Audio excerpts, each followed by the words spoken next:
بسم اللہ الرحمن الرحیم۔ السلام علیکم طلباء و طالبات، امید ہے آپ سب خیریت سے ہوں گے۔ آج ہماری آن لائن کلاسز کا پہلا سبق ہے۔ یہ ہے آپ لوگوں کی اردو بے کی کتاب آئینہ شاہین اردو قواعد انشاء پردازی۔ آئیے پہلے سبق کی طرف بڑھتے ہیں۔ ہمارے پہلے سبق کا نام ہے قواعد زبان۔ عزیز طلباء و طالبات، ہر زبان کے کچھ اصول اور ضابطے ہوتے ہیں جن کے پیش نظر اس کو صحیح طور پر سیکھا اور بولا جاتا ہے۔ اردو زبان کے بھی کچھ اصول اور ضابطے ہیں جنہیں قواعد یا گرامر کہا جاتا ہے۔ ان پر ذرا سی توجہ سے عبور حاصل کیا جا سکتا ہے۔ عبور حاصل کیا جا سکتا ہے یعنی مہارت حاصل کی جا سکتی ہے۔ کس پر؟ قواعد زبان پر، گرامر پر، گرامر کے اصول و ضابطوں پر عمل کر کے، ان پہ توجہ دے کے ہم زبان کو صحیح طریقے سے بول، لکھ اور سمجھ سکتے ہیں، جس کی بنا پر ہم اردو زبان کو، جو ہماری قومی زبان ہے اور جو ہمیں بہت پیاری ہے، ٹھیک ٹھیک سمجھ، لکھ اور بول سکتے ہیں۔ قواعد کے دو حصے ہوتے ہیں، حصہ صرف اور حصہ نحو۔ قواعد کا وہ حصہ جس میں مفرد الفاظ و حروف سے بحث کی جاتی ہے، یعنی یہ لفظ واحد ہے یا جمع، مذکر ہے یا مؤنث، فعل ہے یا حرف وغیرہ، صرف کہلاتا ہے۔ عزیز طلباء و طالبات، دراصل یہاں پہ یہ بتایا جا رہا ہے کہ ہم جب گرامر پڑھتے ہیں تو ہم یہ پڑھتے ہیں کہ جی کس لفظ کے اوپر کون سا قاعدہ لاگو ہوتا ہے۔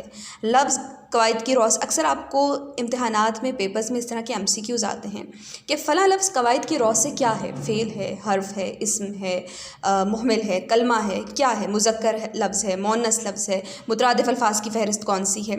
تو جب آپ سے یہ پوچھا جا رہا ہے کہ ایک لفظ کے اوپر قواعد کی روز سے کون سا قاعدہ لاگو ہو رہا ہے، یعنی وہ گرامیٹیکل پوائنٹ آف ویو سے کیا کہلائے گا، وہ ساری چیزیں آ جائیں گی حصہ صرف میں، کیونکہ حصہ صرف میں ہم الفاظ سے بحث کرتے ہیں کہ کسی بھی لفظ کے اوپر کون سا قاعدہ لاگو ہوتا ہے۔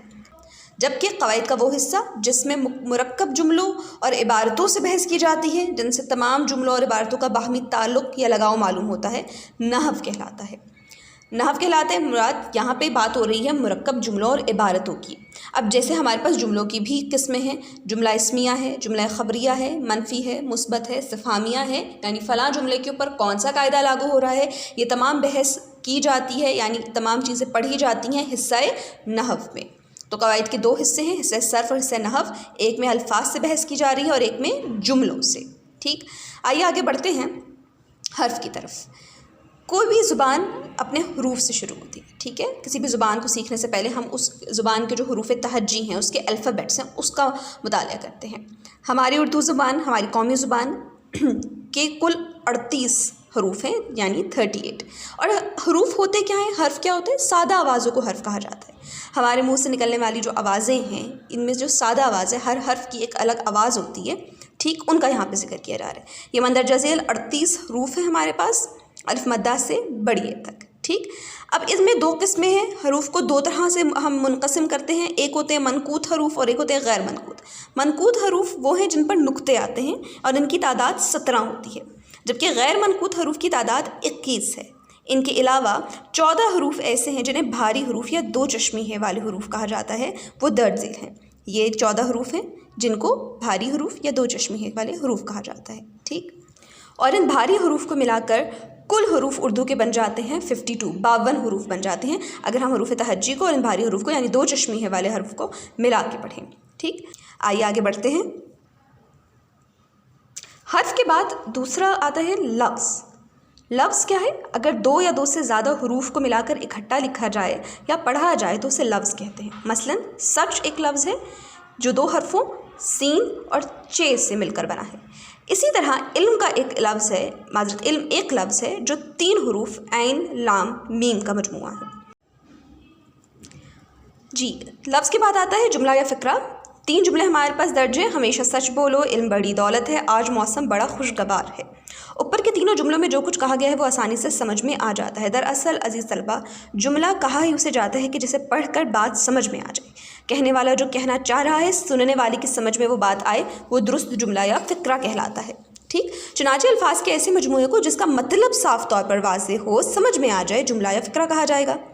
ایک جملہ لفظوں سے مل کر بنتا ہے، مثلاً پہلا جملہ 3 لفظوں سے مل کر بنا ہے۔ یہ دیکھیے، ہمیشہ سچ بولو، اس میں 3 الفاظ ہیں، ایک پہلا ہے ہمیشہ، دوسرا سچ اور تیسرا بولو۔ دوسرے جملے میں 4 الفاظ ہیں اور تیسرا جملہ 5 الفاظ پر مشتمل ہے۔ جملوں میں الفاظ کی تعداد متعین نہیں ہوتی اور جملے مختصر بھی ہوتے ہیں اور طویل بھی ہوتے ہیں۔ ہاں البتہ یہ ضرور ہے کہ جملہ بامعنی ہونا چاہیے۔ جملہ بامعنی کب بنے گا بیٹا؟ جب آپ جملے میں فعل، فاعل، مفعول اور فعل ناقص کو اس کی درست ترتیب کے ساتھ لکھیں گے اور بولیں گے۔ آگے آ جاتا ہے ہمارے پاس کلمہ اور مہمل۔ یہ ہم شروع سے پڑھتے آ رہے ہیں عزیز طلباء و طالبات، آپ سب اس سے واقف ہیں کہ کلمہ ایک بامعنی لفظ کو کہا جاتا ہے اور مہمل بے معنی لفظ کو کہا جاتا ہے۔ مثالوں کے ذریعے واضح کرتے ہیں۔ امی بازار سے سودا سلف لینے گئی ہیں، مسافر روٹی بوٹی کھا کر چلتا بنا۔ یہ بچہ جھوٹ موٹ رو رہا ہے۔ ان مثالوں میں سودا، روٹی اور جھوٹ ایسے الفاظ ہیں جن کے کچھ معنی نکلتے ہیں، یعنی لیکن سلف، ووٹی اور موٹ ایسے الفاظ ہیں جو کچھ بھی معنی نہیں رکھتے۔ قواعد کی رو سے پہلی قسم کے الفاظ کو کلمہ اور دوسری قسم کے الفاظ کو مہمل کہتے ہیں، یعنی یہ جو ہیں سودا، روٹی اور جھوٹ یہ کلمہ ہیں کیونکہ یہ معنی رکھتے ہیں، یہ وجود رکھتے ہیں، ان کا کوئی مطلب ہے، ٹھیک۔ جبکہ جو دوسری قسم کے الفاظ ہیں سلف، ووٹی اور موٹ، ان کے کوئی معنی نہیں ہیں، اس لیے مہمل کہلائیں گے۔ اس طرح معنوں کے لحاظ سے الفاظ کی دو قسمیں ہیں، کلمہ اور مہمل۔ وہ الفاظ جن کے کچھ معنی نکلتے ہوں کلمہ کہلاتے ہیں، وہ الفاظ جن کے کچھ معنی نہیں ہوتے مگر وہ بامعنی الفاظ کے ساتھ یوں ہی بولے جاتے ہیں مہمل کہلاتے ہیں۔ نیچے یہ درجن مثالیں دی گئی ہیں، کچھ مثالیں ہم پڑھ لیتے ہیں، جیسے کالا کلوٹا، کونا کھدرا، دھوم دھام، دانا دنکا، ٹال مٹول، ٹھیک ٹھاک۔ اب ان تمام الفاظ میں پہلا لفظ کلمہ ہے جبکہ دوسرا لفظ مہمل ہے۔ آج کے لیے اتنا ہی عزیز طلباء و طالبات، امید ہے آپ کو جو کچھ پڑھایا گیا ہے وہ آپ کو سمجھ میں آیا ہوگا۔